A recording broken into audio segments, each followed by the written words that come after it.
Hello, everyone, and welcome to Football Nutmeg. My name is Philip Unugo, and it's good to be here once more.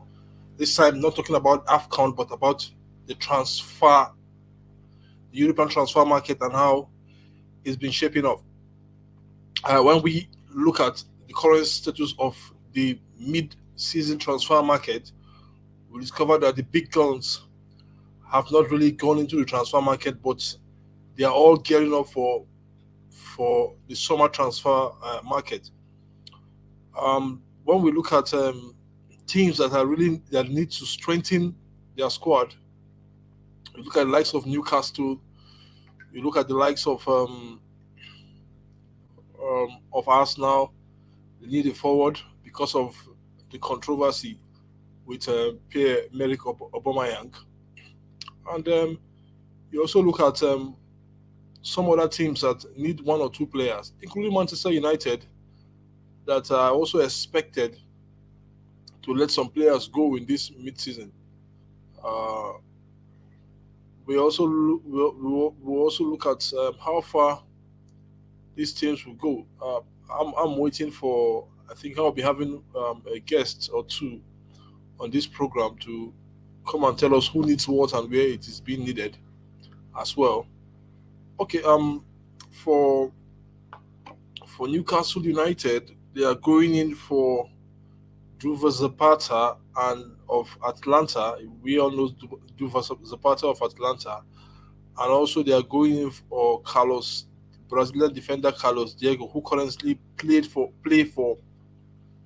Sevilla. Tell me what you think about Newcastle United, and can they really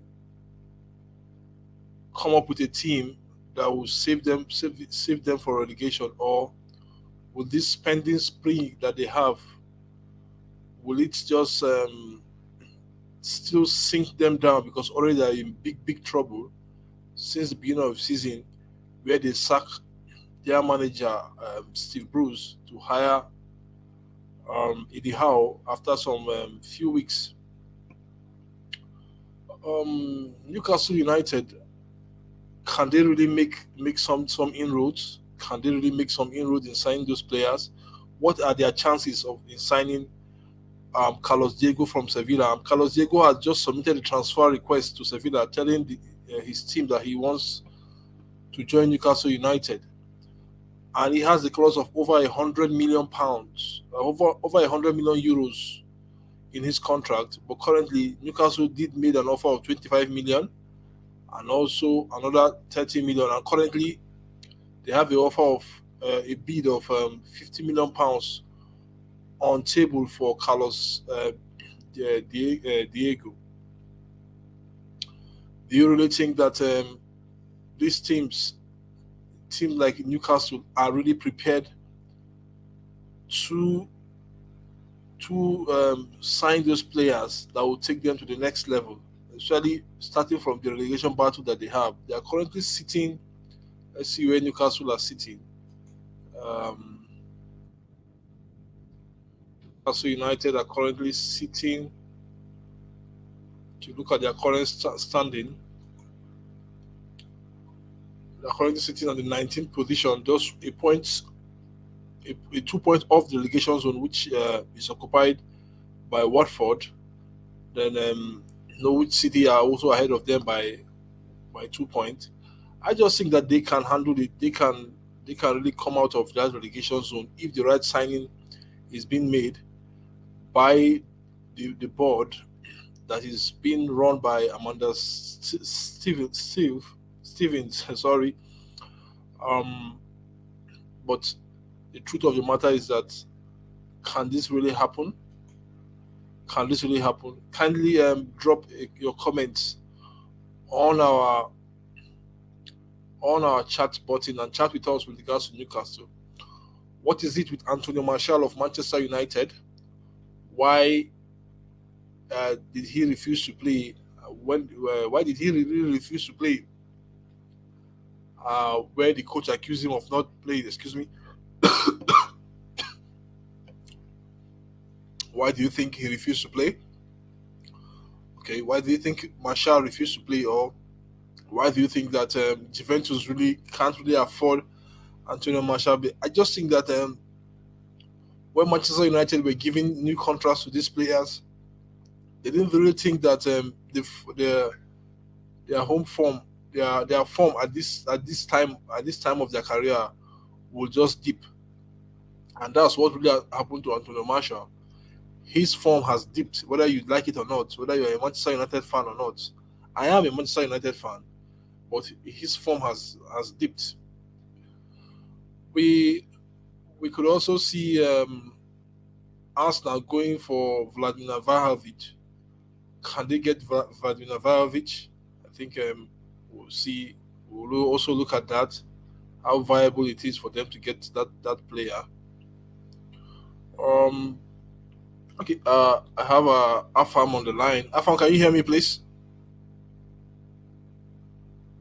Hello, can you hear me, Afam?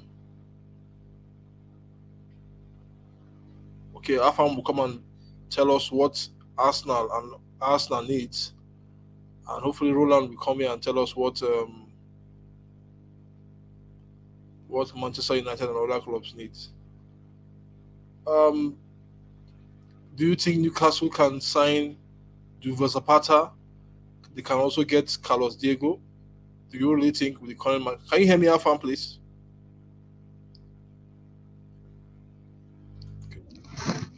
Hello, Afam, can you hear me?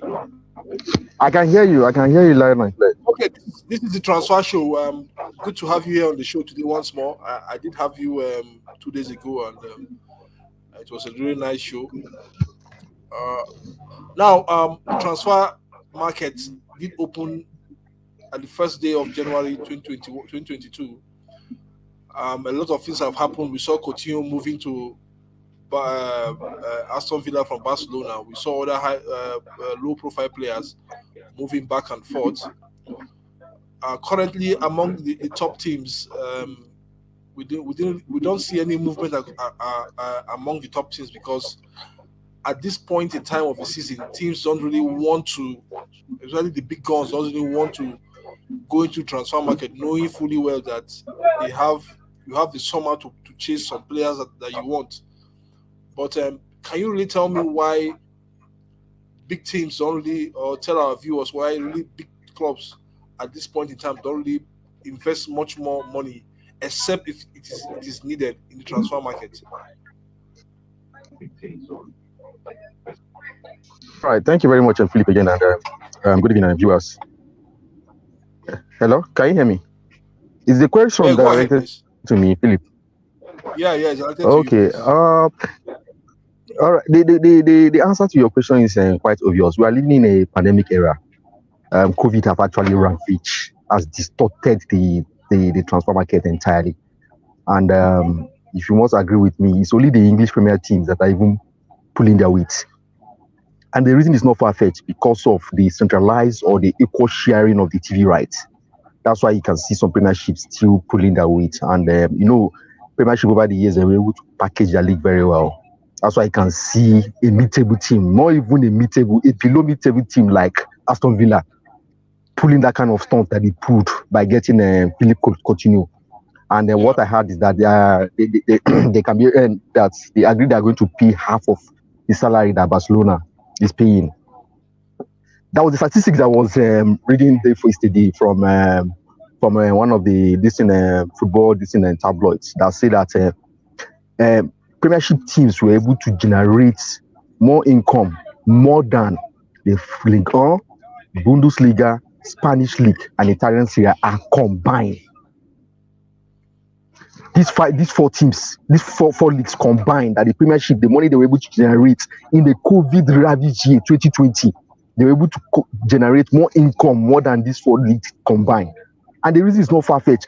Premiership were able to generate close to 7.5 billion, 3.5 billion this in tax to the British Exchequer. That's the Ministry of Finance. That was last year, yeah, 2021.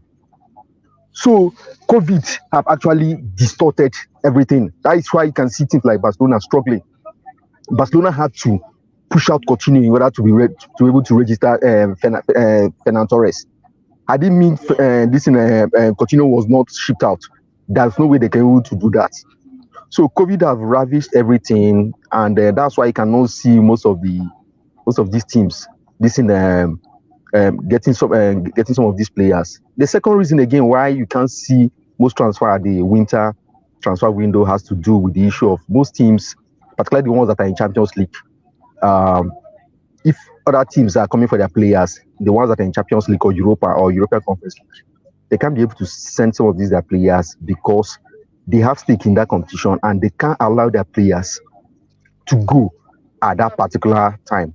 They need their players at that particular time to fulfill either the ones that are chasing league positions in the league, or the ones that are chasing their league titles, or the ones that have stake in the European Champions League or Europa League or European Conference League. So most times they can't be able to release their players.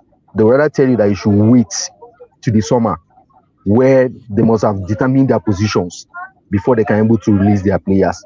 So these are some of the reasons whereby you can see most transfer at the winter break. Winter break is not actually the good time in which you see most of these transfer.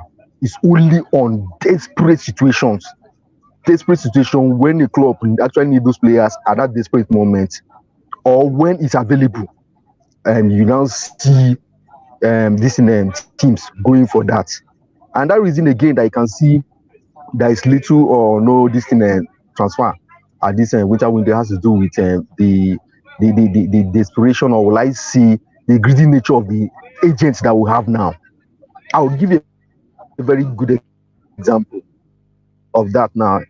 It has to do with one of these targets that Arsenal is chasing in Florentino, that's Duchan Vlahovic. Yeah. This player. This is a player that has, I think, he just have only 18 months Can or Arsenal about. can Arsenal pull out that stunt of getting Valvich for 106 million euros? Can It, they actually can they no, no, they can, but some of the conditions are very stringent in the sense that one, his agent is demanding for 15 million pounds that will be paid for him. Agent, somebody that is not even playing football, just because he wants to negotiate the deal alone. So that one alone, Arsenal is not buying that. Secondly, the guy's salary they are demanding, they say that Arsenal is going to double what he's earning presently in France in Fiorentina. Then secondly, I need to be very frank. In fact, I just need to tell Arsenal fans this is that Arsenal is a team that is not playing Europe. Arsenal is not in the Champions League. They are not in Europa League. They are not European Champions League. But Arsenal is running a wage structure of more than some of these teams that are playing Champions League. And that's why I like what Idru and Ateta has been doing in present time. If you notice, they'll be able to be shipping most of these big earners. I just heard yesterday that Kolasinac has been shipped to Man City. His contract was terminated in mutual consent. The team, they are cutting costs. They're able to ship that one out. Balogun has been loaned out. McNeils has been loaned out. So they're trying to operate a team. They are trying to operate within their limits. This is a team that I know in Europe. They are just playing only the league, the FA Cup, and this Carling Cup. So they need to operate within their means. So in order not to deviate from the question he asked, it's going to be difficult for Arsenal to pull that stunt. It's going to be difficult because this is something that is both salary, agent fee, and the transfer fee of this Duchan. I heard that it's over 100 million pounds. With the present financial situation Arsenal have, I believe they will go for a lesser business player that they can get lesser for that particular fee because it's totally outside their reach. That's the honest truth. Okay, let's look at Newcastle. We saw last this season the takeover of Newcastle, a controversial takeover of Newcastle by the Saudi consortium led by Amanda Sleeve and some other guys behind the scene. And now we see them The want people to splash the cash left, right, behind center. the scene are So MBS, yes, MBS, MBS, MBS. Mohammed bin Salman has the Yeah. So that's the crown prince of we Saudi Arabia. exactly. Mm, But do you see Newcastle? mm, Do you see mm, Newcastle mm. getting the right players that they want Mohammed bin Salman, to help them? Because currently they are just 2 points off the relegation zone. the Last season controversial they crown stayed. prince that has Okay. terrible human rights record. Exactly. But last season we saw them escape relegation by a whisker. But do you think that if they pull out the transfer of Duvan Zapata, talks are still going on from Atalanta, also pull that transfer for Carlos Diego in in defense, and maybe one or two players in the midfield. I also heard that they've gone back to Manchester United for an offer for Lingard as well, if possible. But Lingard I think Lingard can talk to any club at the moment. But I just think that they will want to pull up a transfer and see if they can get Lingard at the moment. Do you think that they have a chance to escape the relegation this season?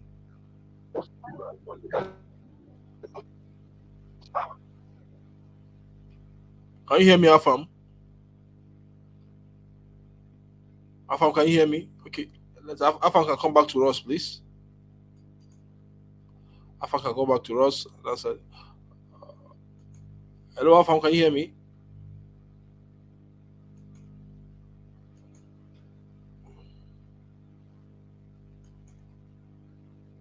Afam, I can't hear you, please. Can you come back to us, please? Okay, let me let Afam come back to us because his network has been okay. With regards to Newcastle United at the moment, to our able listeners, can Newcastle bounce back?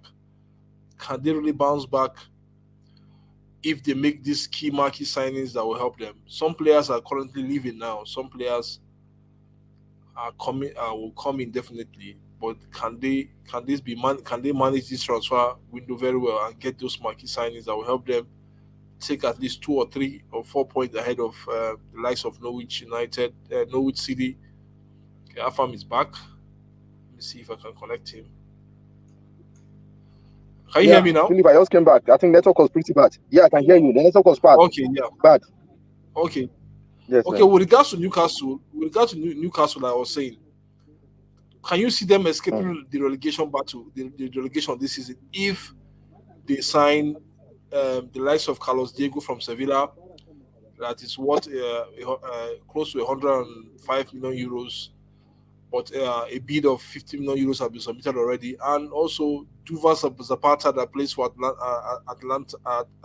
Atalanta in Italy, and also if they can also get 1 or 2 players to add to their midfield, do you see them surviving? Because they are just 2 points above, close to behind, 2 points away from from safety currently now.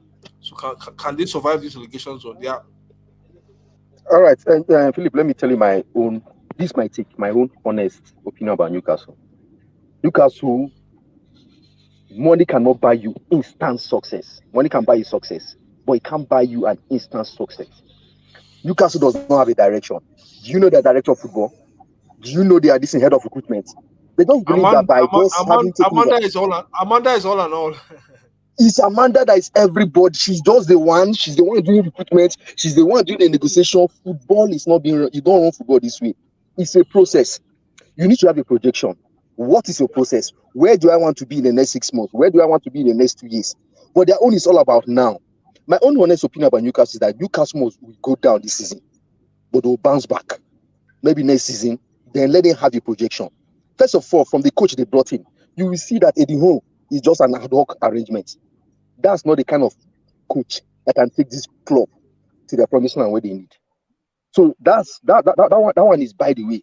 Then for these players that is being brandishing, note that there is a particularly now there is an inquest by I think 15 Premiership clubs that say that Newcastle, all these sponsorship deals they are trying to tie for themselves, some of them coming from Saudi Arabia, they are going to investigate it to know whether it actually works, that particular transaction. They are doing that to know that Newcastle fall within the financial fair play, not that kind of fraud, that kind of financial doping that Man City did with Etihad. We all knew that.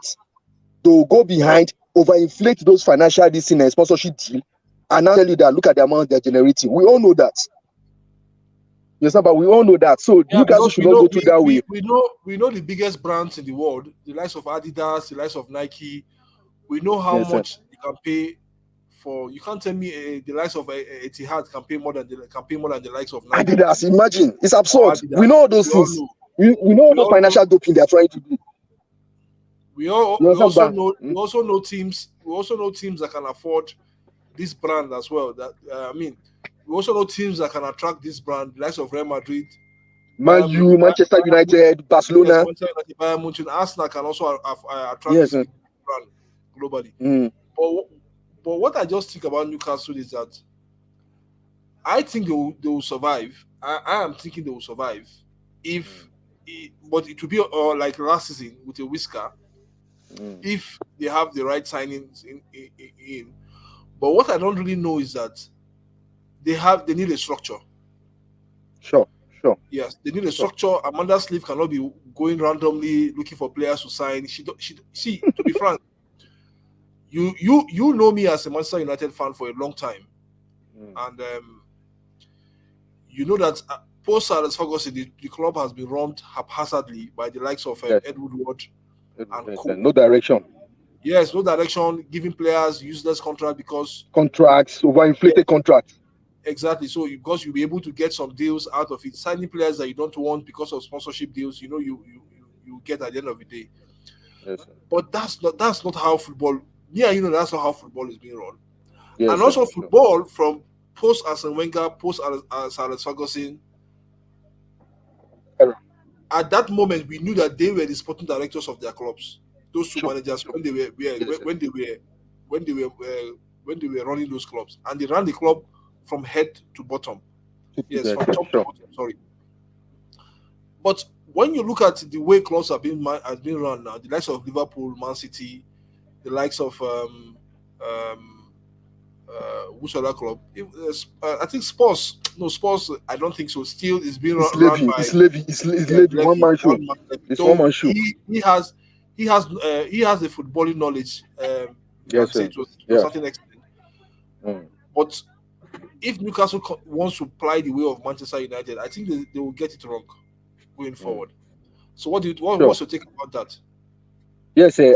I don't believe, like where you rightly say there, Newcastle need to have a structure, Yeah, and let them not think that money can give them instant success. Now, these players that are being brandishing, from Zapata to this one that is from Sevilla, yeah, look at, for you to know how funny these things can be. Trippier left a team that is in fifth position in Atletico Madrid and came to a team that is in 20th position in Premiership, and he's telling you that they have the direction. These players, they are coming to cash out. Let's use the Nigerian Palace. They are coming because of the money. Because I heard the way it is now, Trippier is the highest listening and paid player in Newcastle. It's the money they can get for now. yeah. So It's all about the all money. these And players, how mm, old is Trippier? Should be 32. He should 31, be I think 32. 31, So 31, 31, yeah, 32, 31, within that 32, range. yeah. Yes, sir. Mm. So I So don't they are coming understand why. to cash out. So these players that are being brandished, Go ahead, please. Go ahead.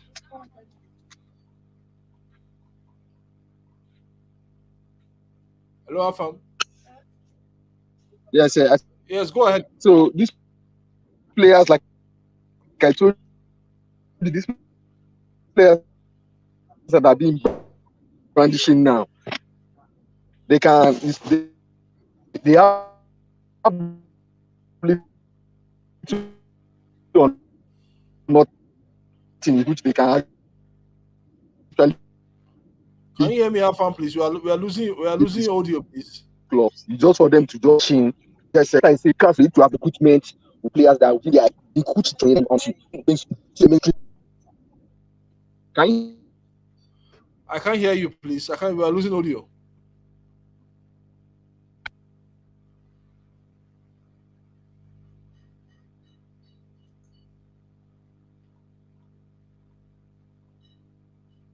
Okay, we can't hear Afam because we are losing audio, and I think he will get back to us. Okay, can you hear me now, Afam?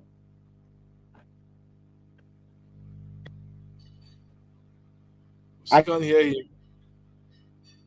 We still can't hear you, Afam, because we are losing audio, please. Okay, I think Afam is right. I think it's all about players cashing out. It's a time in Nigerian Palace where you see people just coming in for the money and not for the football as well, or for for the job as well. Uh, I don't see I don't really see the likes of Newcastle trying to buy off. Money can't buy football. I just think that they're trying to buy everything they can buy in the Premiership and assemble a team. But you can't just do that. You need a proper structure to run football, and you need it quick. That's just how I feel, how I see it. Um, I don't know, but tell me what's your take. Tell me what's your take with regards to that, and let's see what we have there. Can you kindly send me a message, please? Your farm is back. Okay, Afam, you're back. Can you hear me now? Hello, Afam, can you hear me now? Oh, it has been awful here. I can hear you. I can hear you. I can hear you loud and clear. Okay. I can hear you. I can hear you. Now, okay, just for us to continue from where we were talking about Newcastle, can they can okay, with regards to the manner of way they are going about doing their transfer business, I think it's going to hurt them on the long run. I know you agree with me. So, how do you think that they should manage the way they are going about doing their business going forward?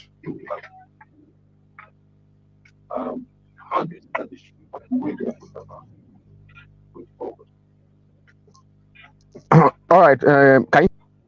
I can hear you. Go ahead. Okay. Okay. What I say is that Newcastle need to have a structure, and they should not expect an immediate success. If it Yeah, means them having a proper success will make them to go to relegation this year and bounce back next year, so be it. After all, them West Brom and Norwich and the likes of Fulham, they've been described as the yo-yo teams that always go down and come back the next season. So it wouldn't be hard.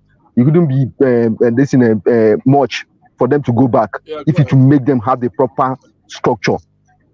So let them have the proper structure, have a chief executive, have a director of football, have a head of recruitment, then source out proper sponsorship deals. If there's one thing I'm not going to take away from Newcastle is that they have a huge fan base, the Tooth Armies. That's a Yeah, stadium. They can always every St. James every weekend they can be able to gather up to 50,000 listening fans in that stadium. They have a yeah. very Exactly. loyal and vociferous fan base. You can't take anything away from them. But one thing I will advise them: let them not look for those voodoo contracts. All eyes are on them. We are looking at them. They can't do that kind of pranks that Man City this in dubious and fictitious and this in sponsorship deals. The world has gone beyond that. Football will be run properly. It must be sustained within the limits of that football club. The era of somebody having a bottomless pit like MBS that has close to $300 billion Yeah. that you just go and dip your hand into and come and use it to come and distort this game that we love so much. It's not going to work. Let them run the football in a proper structure. They have enough fan base that is going to sustain the club, but let them have the proper structure. That's my take. Okay. Um, let's move over to Manchester United. We saw that Ole Gunnar Solskjaer was sacked um, last year December, and they brought in Ralf Ragnick to come and steady the shift from now to the end of the season. And we'll be hearing of camps and players not performing left, right, center. As big as Manchester United is, we hear of players not putting in 100%. And we know those players personally because we see them on the pitch. No player, yeah, we know them personally. It's not something you should laugh about. We know them and we see them on the pitch, and we don't see the English press um, giving them a stick on the head. They always look for a scapegoat from players like Bruno Fernandes, And Ronaldo, Ronaldo. Yes, but we know where those issues are coming from, and sure. they were exempt the so-called English players. I don't understand. I like Gary Neville very well. Gary Neville, I like him very well. I like his analysis on Sky. But sometimes I don't think he's being fair on those players that are playing from overseas. Um, and it was I was really impressed with Ralf Ragnick that he dropped the likes of Jadon Sancho. I can excuse Sancho too as well because he's coming in from a different league entirely after spending 4 years away from the English league. But the likes of Rashford, Harry Maguire, Sure. Wan Bissaka, then the likes of Luke That's Shaw. Luke all Shaw also, I can this thing they excuse Luke call, Shaw. I can excuse a little bit because I think his problems have started cultural again. shock. That's this thing they call cultural shock. Shock, yes. Mm. So I can excuse the likes of Luke Shaw, but those other players I've mentioned, I can't excuse them. Most especially Marcus Rashford. If Rashford wants to be a philanthropist, he should pick up the job of philanthropism and do. If he wants to be a footballer, I think he should focus If he wants to go to the House of Commons, exactly. I think he should focus on football because football is what give him fame and make him what he is today. So and he's still young. He can allow other people's in his camp to handle the work of philanthropism, and he focus on football, and that's just it. I also look at the likes of the what next for the future of Marshall. Where is he going to next? I don't see him at Manchester United at the end of next season. Somebody has to pay close to £50 million for £50 million. I'm telling you for that player, or there about £40 million for him to leave Manchester. Somebody has to pay that. I heard that the Juventus sporting director said they can't afford paying Marshall half of his salary because he's earning close to outside taxes, earning £250,000 a week. Yes. So a whole lot of things going around. I'm also happy that the likes of Woodward are now being pushed aside. Though Arnold is also part of the problem as well. During it's part of the structure. Will he continue in that? Yes. Will he continue in that light? I think he has to be very, very careful too. For me, what do you think should be the proper way to describe the entire organization called Manchester United? Chaos, shambolic, amateurish. That club, as huge as they are, they don't have a direction and a focus.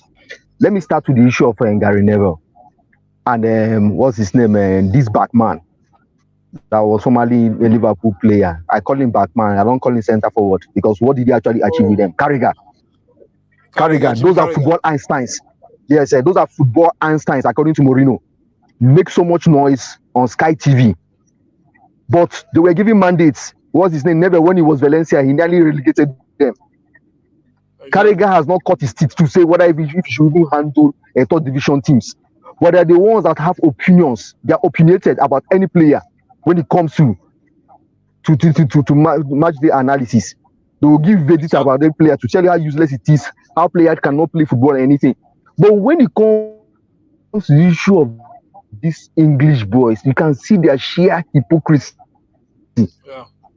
They will come out to say the truth about what is happening. Maguire is not as good as he is, yet Manchester United were able to buy Maguire £80 million. Yeah, because I don't even know where they were thinking when they bought Wan Bissaka for that. At that moment. So the structure of Manchester United. So that's the issue. So because you are desperate, you go and buy that kind of player.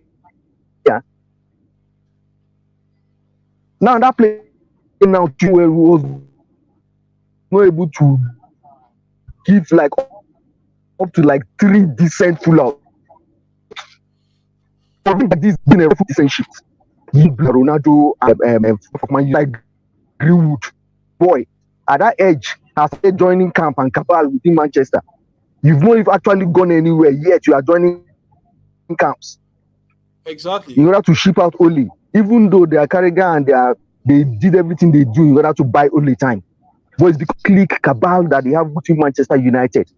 They're nearly killed. They're the ones that finished them only. Telling you players that they will not play. That's Van der Beek. They bought Van der Beek. Van der Beek has not played for one. Keep on playing McTominay and Fred. Of these two In the players midfield, that's are tied to for Manchester me. United, even That's though you know that these That's players stand where mediocrity. there. That's mediocrity. There's something really The really height wrong. of mediocrity. There's something really wrong Eh? The height of mediocrity. When you have people like that Vidic, when you have people like that Carrick at their peak at that particular time, one Sebastian Veron, who were these and Fred and McTominay that will come and be parading themselves to say their status in Manchester United? To be frank, I think Afam, we should go back to the old days when remember the old days when we. I'm not saying that we will go back to the old ways of playing, but remember the old days when players, unknown players, and when you have players that are unknown being signed and they come to the Premier League to make impact. Now, I also think that the Premier League should look for a way, even despite they have huge windfalls coming in, financial windfall coming to the Premier League. The Premier League should look for a way to cap these clubs to ensure that there should be spending limits for clubs. Sure, exactly. The Premier League in conjunction with FIFA as well. I know something is coming to hit the agent. Sorry, I know you mentioned of an agent that needed £15 million. Yes, sir. Yeah. Something is coming to hit the agent because they will only get 10% of any deal that is being allotted to them. They can only make 10% of that money. 10% is still much. It's still much. It's still much. A deal of 100 million euros. That's close to like 10 million. 10 million euros. Imagine. Yes. So, it's 10 million, and it's a club. It's a buying club that is going to fork out this particular money. It's huge. It's huge. I have my own problem with agents, but like you see, it's another discussion for another day. Because I can't see what this agent are actually doing. You have a player, you have a club, both of you just communication. We know of a club in Germany that they signed a player for £40 million and spent close to £50 million on agent fee. You can imagine. That's crazy. It's absurd. It is preposterous. Honestly, I can't just get it.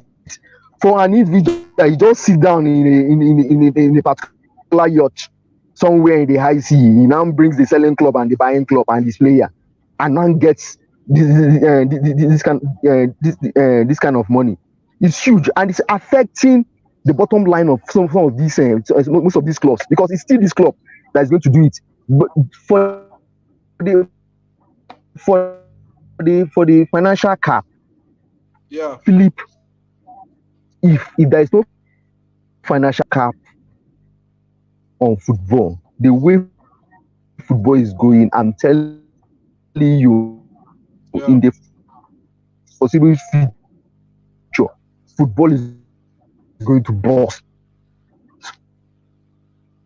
Go to the NFL, America.